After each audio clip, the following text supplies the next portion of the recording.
We're floating like butterflies and stinging like bees.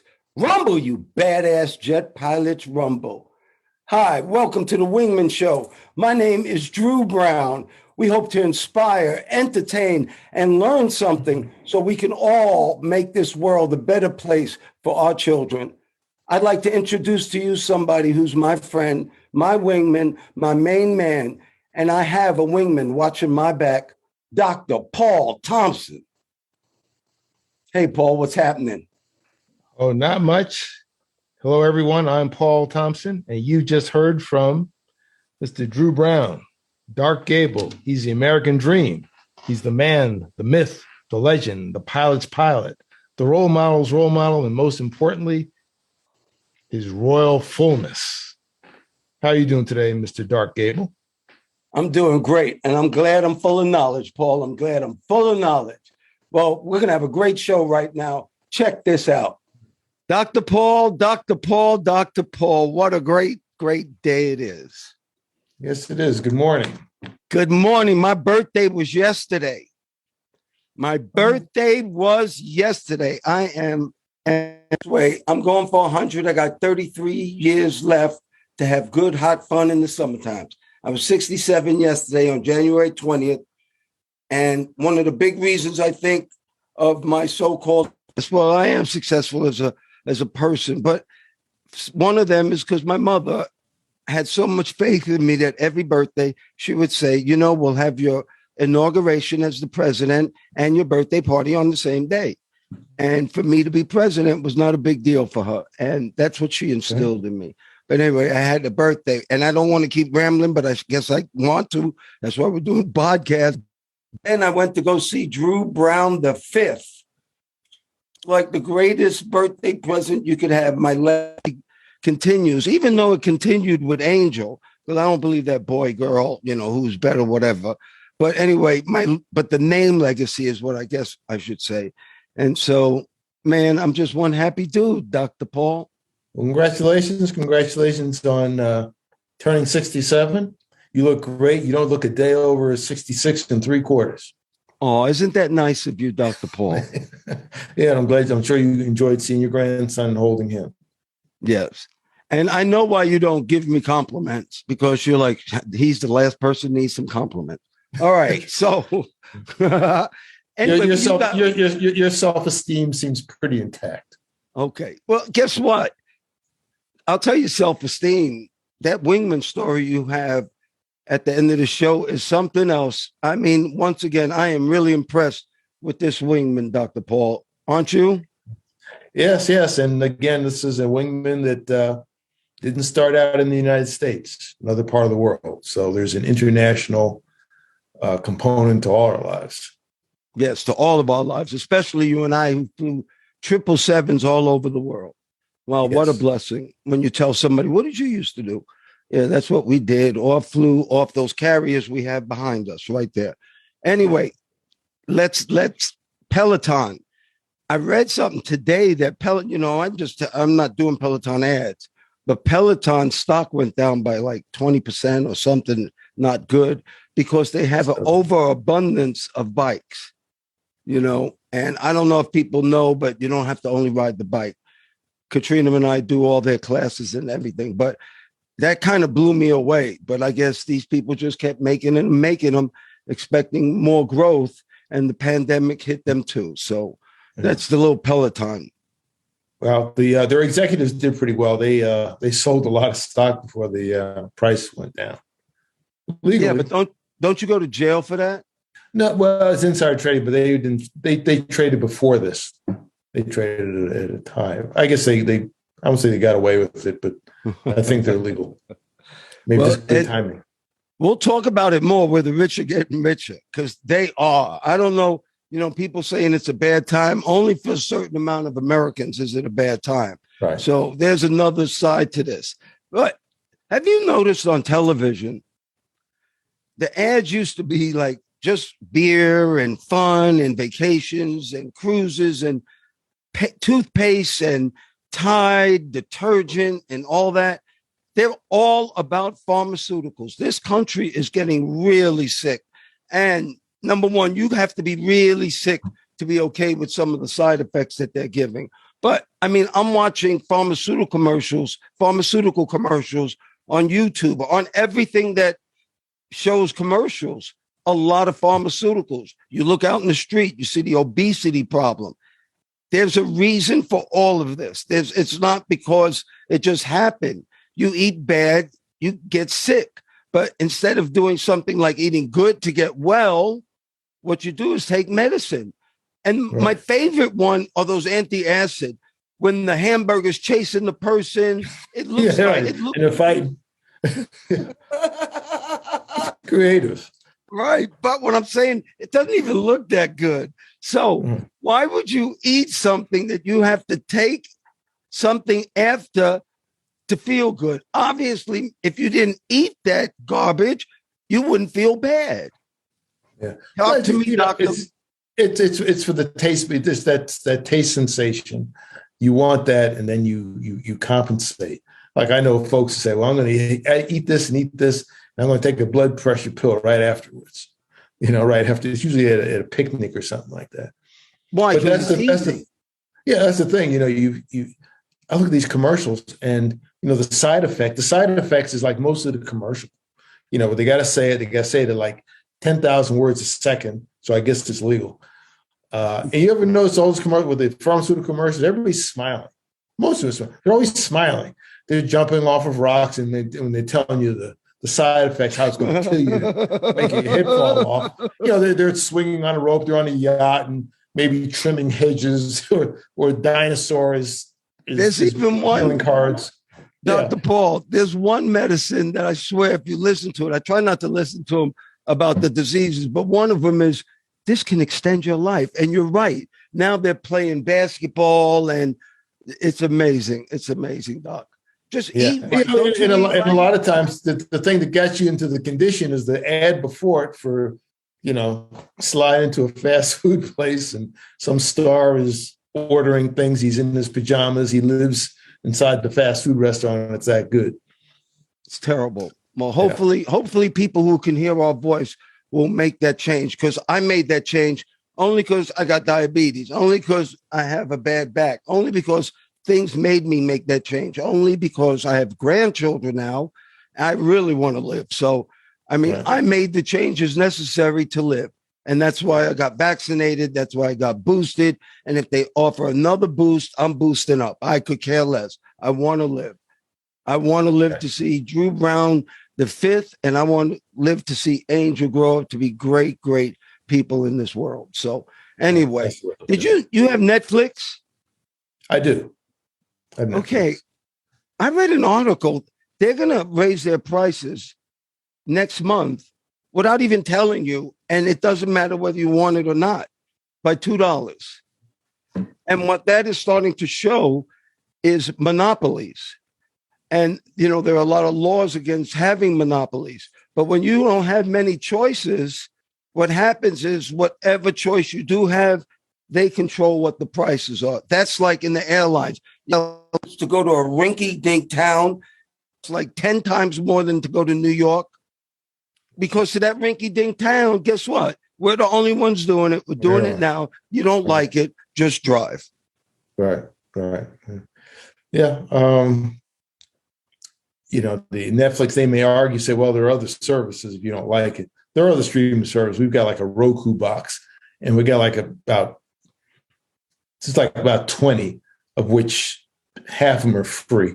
You pay for the Roku thing, and you can sign up for Epics and this one and that one. There are some series that are so good that I have signed up for the network just to watch The Godfather of Harlem, which I liked a lot. Right. The other stuff they have on is kind of so-so. But, there's good stuff out there. I'm just saying these companies are now being more rogue, like about the paperless thing. They used to give you a choice. Well, I got a letter saying your choice is over, but you're going paperless. So it's not like, hey, we're going up $2 in 4 months. If it's just some kind of warning like people used to do. So this sliding it up because this is a time of inflation. So this is the time to kind of slip your stuff in as everybody's going through the door. You slip in too. Yeah, it's inflation. Yeah, even though you're doing really, really well. Well, I always had an answer to inflation: make more money. Yeah. I hate to say that, but it's that simple. Make more money. So I have something I want to do that you don't know I'm going to do. But because it was my birthday, I have a very good that I've known since a teenager. Her name is Rappaport. Anyway, and she sent me something. And I tell you I was going to do this because I really want to hear your reactions. But these are 6 stories that she sent, real quick ones that she said, and she sent it on my birthday, kind of just giving this to me. Let the stories speak for themselves. Once, all villagers decided to pray for rain. On the day of the prayer, all the people gathered, but only one boy came with an umbrella. That is faith. When you throw babies in the air, they laugh because they know you will catch them. That is trust. Every night we go to bed without any assurance of being alive the next morning, but still we set the alarms to wake up. That is hope. We plan big things for tomorrows in spite of zero knowledge of the future. That is confidence. We see the world suffering, but still we get married and have children. That is love. An old man's shirt was written a sentence. I am not 80 years old. I am sweet 16 with 64 years of experience. That is attitude. Have a happy day and live your life like these 6 stories. Remember, good friends are the rare jewels of life, difficult to find and impossible to replace. So, Evelyn, you're one of my jewels. And Dr. Paul, this is not mushy, but you're one of my jewels too. You're really a good friend, and I appreciate everything you do. And I just love the last one. I'm not kidding, because I want to say it on my birthday, because my favorite years I can remember is 17, and I'm 67. So I'm really just 17 years of experience. Right. It's easy to remember your teenage years. For some reason, I do pretty well in early 20s. Of course, early 20s, I was, in the background of these pictures. So, yeah, you can't forget that. You can't forget that at all. I can't forget that. That's true. Great subject that I'd like to talk to you about. Have you ever heard this song? If you'd like to be happy for the rest of your life, never make a pretty woman your wife. Oh, yeah. A personal point of view, get you a ugly woman to marry you. You remember that? Yeah, get an ugly girl to marry you. That's what it was. That was a group out of Trinidad. That's all I know about. Well, I've been thinking about this, and I've been wanting to share this with you. But there's a different life that a very beautiful woman has, even growing up as a young girl. They seem to get more. They will get first in line. They just live a different life because of their looks or their body. And it just is. And yet people don't recognize what's inside of somebody. And what happens is that beauty does go away with time. And sometimes we're left with people who use their beauty as their personalities and don't have any. It's like why I don't really think that homeschooling children are good. Not the education part, but the social part. You have to learn to be able to get along with people. And what we consider pretty, in other parts of the world, people don't consider pretty. It's amazing, but beauty's in the eyes of the beholder. And I'm saying all this because I have a story to tell. I happen to have married 2 beautiful women. Both Lori and now Katrina are both beautiful women. Anyway, when I was younger, because of daddy training Muhammad Ali, we went out to Las Vegas to do a fight. And this is what happens when you marry a pretty girl. So we went out to Las Vegas, and there are all types of people in the Las Vegas Hilton now, especially a heavyweight championship fight back in the day. Pimps, players, athletes, just everybody's there. I can't believe I'm telling this story. Okay. Oh, no, so anyway, watch out. Is there a statute of limitations? Does it run out? No. Okay. Anyway, so Lori and I are, we're in the mix and everything because I'm Bundini's son and everything. And wada, so what? Big deal. Anyway, I'm kind of part of the entourage. Well, anyway, we both noticed this player pimp looking dude was kind of following us, looking at Lori. And it was kind of uncomfortable. And I kind of did my little Harlem manly thing by looking at him, staring at him. And the brother looked at me like, what you want to do too? Okay. And it's not like it wasn't that aggressive, but it was like, I could care less about what you're looking at. Anyway, so we leave. I'm thinking maybe we the guy's not following, and he keeps following us. So this is not funny anymore. One of my uncles, who happens to be Pat Patterson, who is Ali Security, I went and told him what was going on. And he was like, what? Show me. And so we kept walking. He saw the dude. He saw what he was doing. We walked towards the elevator. Oh, my God. Pat Patterson was a Chicago policeman. And I want to call other pronouns, but I'm not. But this brother grabbed that dude, pulled out a gun, threw him on the ground, put the gun to his head, and said, like the movies, like what, Scarface, whatever you want. I will blow your MF head off if you ever look at these people again in your life. I mean, it was notoriously scary, but it was real. I swear it was a movie. It was a movie. In the hotel. In the hotel. Because he followed us. He said, go to the, towards the elevators. So there weren't a lot of people there. Anyway, it happened. And the whole story is that Lori was beautiful. Having a pretty girl sometimes can be hard. When you go like now, I mean, Katrina's gorgeous. And I have to look off dudes now. Sometimes they think I'm my father, but other than that, sometimes it's just not the easiest thing in the world. But what you really want is you want a companion, male or female. You want them to be pretty on the inside, because that after a while, realize when you love somebody, you start loving all of them and their imperfections. They become a certain kind of person, not a look anymore. So that's right. Because as males anyway, we're oriented towards beauty by nature. When that gets out of control, that's when you have problems. I know people have had those kind of problems. And let's just say all the glitters is not gold. And I know some who went for the kind of the beauty queen, and they didn't end up having beautiful lives. I'll just put it like that. So, and everybody gets old. If you live long enough, you don't stay cute. You don't stay pretty and cute forever. You can't be a teenager forever. If that's your goals, if that's what you're looking for in a mate, and it never lives up to your expectations, what happens is you find yourself by yourself. Right. You find yourself by yourself because you're that judgmental towards how somebody needs to look instead of how somebody makes you feel. Yeah, and you look for something that may not even exist because everything is fake and high tech now. So you don't know what you're looking at. These actors and actresses never get old. You ever notice that? Yeah. I mean, not to name names, but there's a couple. One singer in particular who had a big hit when I was in kindergarten. I happened to see him. I was deadheading back from Korea, going through LAX, going through the airport, just connecting to come back to Atlanta, and I'm face to face with him. I said, "Wow, he was a little shorter than what I expected. He didn't have a mark on his face. He looked like he was 17." And before I could go to the restroom by myself, you were a big star as an adult. So what's the age difference? But he looked okay, and he was moving on his own power. But you could say you could tell there was some work done. No doubt about it. And it starts looking ridiculous to me after a while.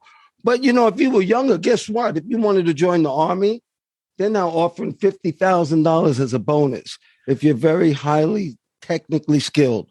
So this is a subject that I want to hear your opinion about, because these big companies, my daughter works for the largest law firm in the world. I love her and I love saying that, but truly, they're headhunting people now.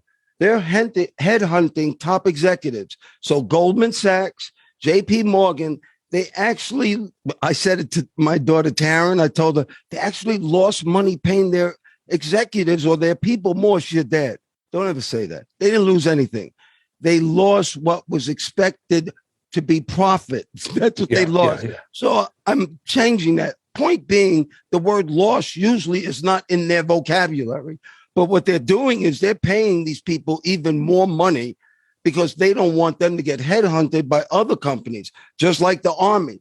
When they say 50,000, you better have a very, very, very highly technical skill in order to get that 50K. If not, if you're just thinking of doing something mediocre, you might get $5,000. I'm not sure, but what do you think, Doc?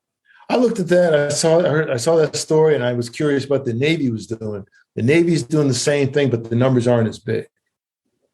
The numbers aren't as high, but they're kind of up there. Basically, these are people that you would call like high draft choices. They're not just pushing a broom or doing something simple. They've got certain skills, and those skills are in high demand. And once again, that goes into one of the Drew's facts of life, laws of life. Get an education. These are trained people. They're trained in something. So there's been some time studying, and there's experience that came from that study. Whether they are degreed people or not, they've got the experience where that certification is a degree. So you've got to be doing lifetime learning.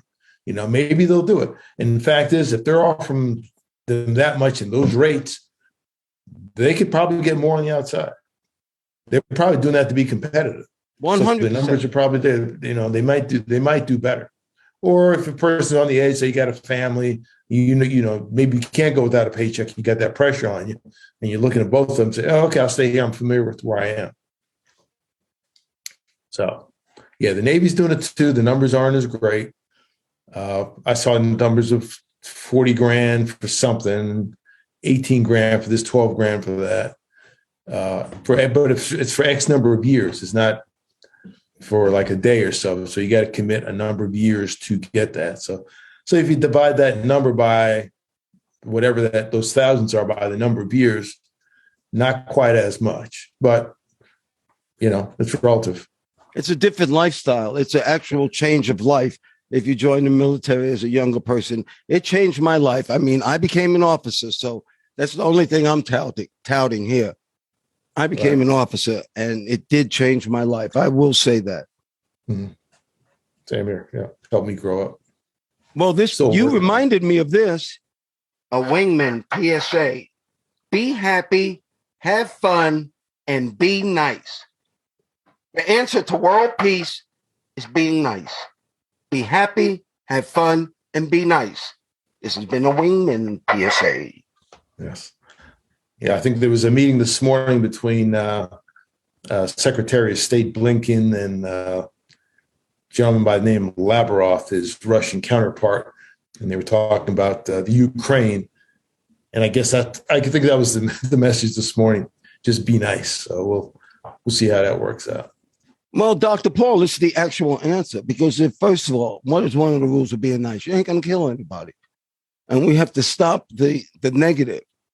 Yeah. We actually have to stop the negative. You don't have to agree with me, but can't you be nice? Because once you're nice, then you're giving a little respect, which is all each of us need actually in this world. But we were talking about pay. I sent you an article that there's this dog walker who owns a dog walking boutique who makes over 6 figures just walking dogs. So it's who you know. But they, high class people have very expensive dogs, and they're very untrusting of other people with their dogs. And this guy cornered that market. He's making over 6 figures walking dogs. How about that? Yeah. We did a dog walker tried to kidnap one of Lady Gaga's dogs in LA. Yes, they did do. He got shot. He shot him. He got shot. Shot for the dog. But somehow they got the dog back, and there was a reward, and she gave like $250,000 or something it's whatever. That's amazing. You said that. That means 6 figures is not that much anymore. It depends. Yeah, right. Like, being on the front line of an army in war is not that fun anymore. Yeah. Okay, we flew these jets. We did Autoland a lot. 5G, I think AT&T and Verizon want to put out these 5G towers. And airlines are now complaining that it's going to mess with the radar altimeter, which is a radar that pings off the ground and tells you how high you are above the ground. And they're saying that it's going to interfere with that, which really means that the weather minimums are going to go way up. So if the weather's bad, we're not going to be able to use some of the instruments that we have available to us, almost like F-14s. Do you know the F-14 could shoot down an enemy from 200 miles? And yet we have a rule that you have to see the bad guy. So, it really doesn't matter. But anyway, this 5G thing, I'm sure a lot of people don't even understand it. You want to explain a little bit? Because both of us flew Autoland. Yeah. The little bit I know is this 5G thing. I think AT&T and Verizon is supposed to put out. It's very powerful, and it may affect the radar altimeters of not all airplanes, but some airplanes in particular. The 777 is one of them for sure, and I think so is the 787. Wow. The criticism has been, well, they've had 5G in Europe for a while. They're landing planes. What's the difference? Well, one of the differences is the frequency bands are different.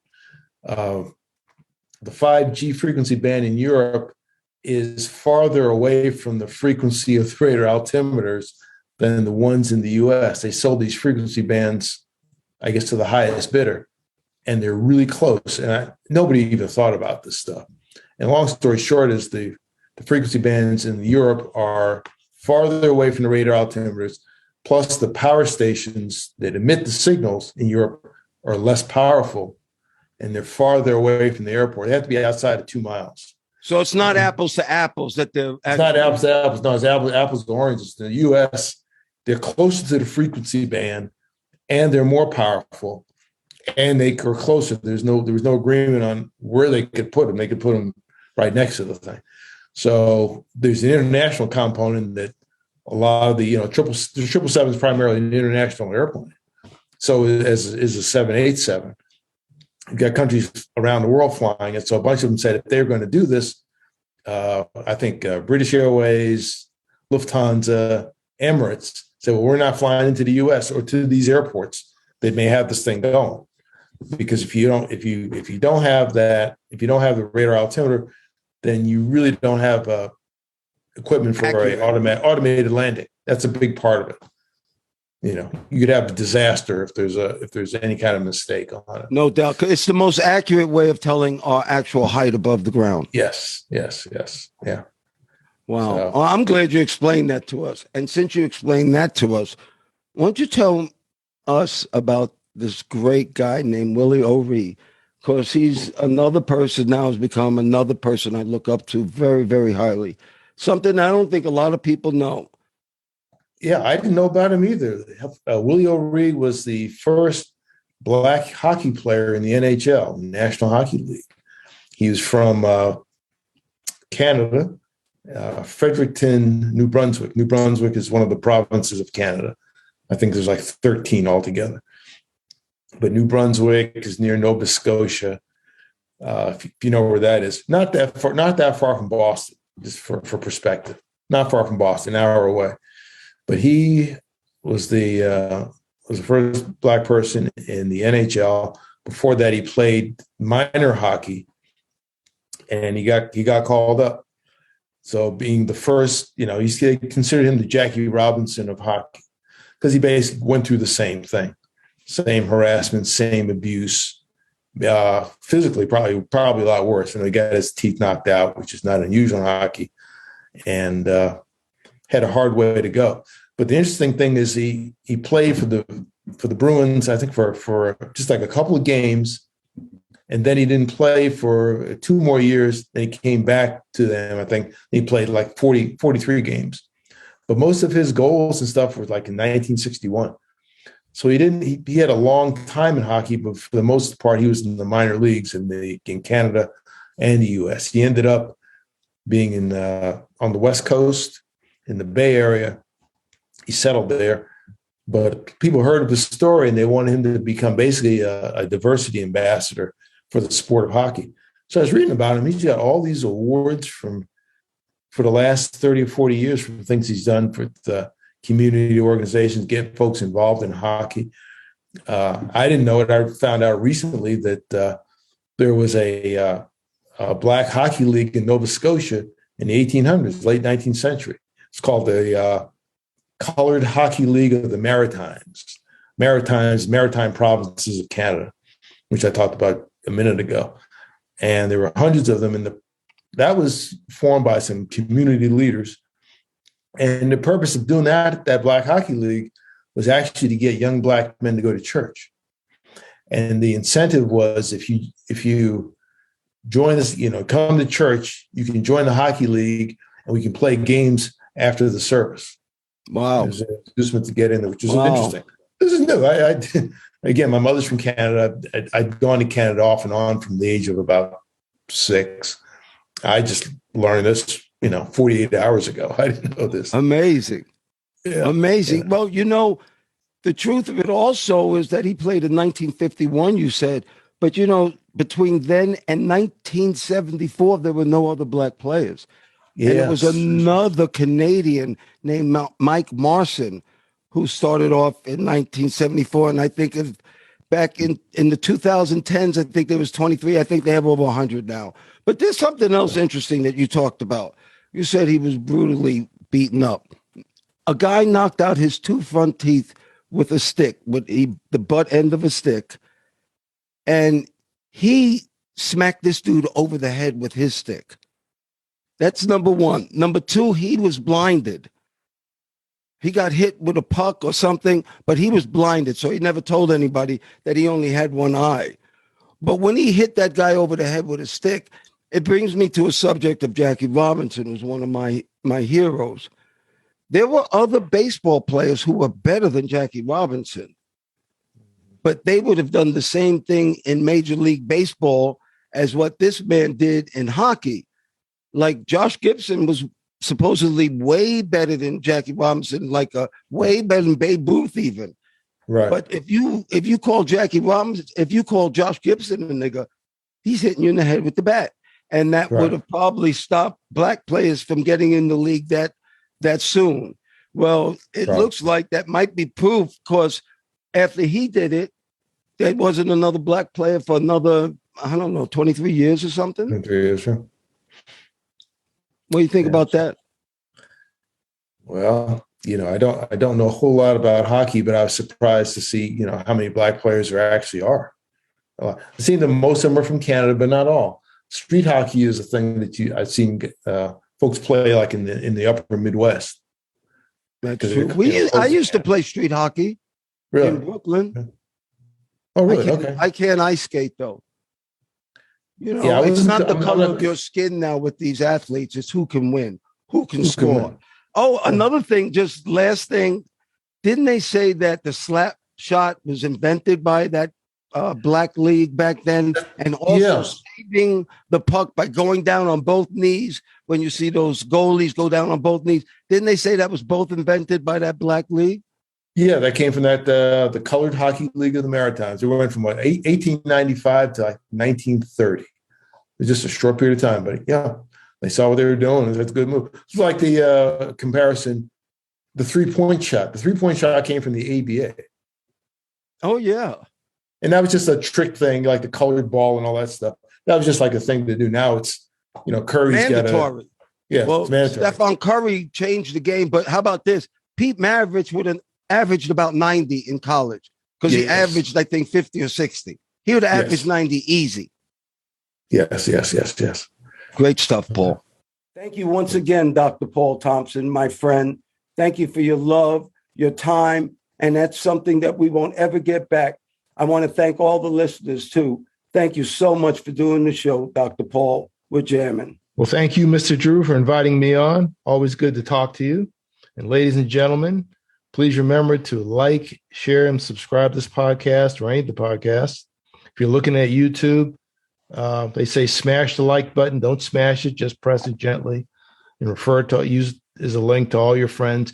You can also look at us on our website, wingmenshow.com, WINGMEN show, SHOW.com, altogether, wingmenshow.com. And we hope to see you in the future. Thanks again, Mr. Drew. Oh, you're welcome. And we're still floating like butterflies and stinging like bees. Rumble, you badass jet pilots, rumble. May there be peace on earth, and goodwill towards all men and women.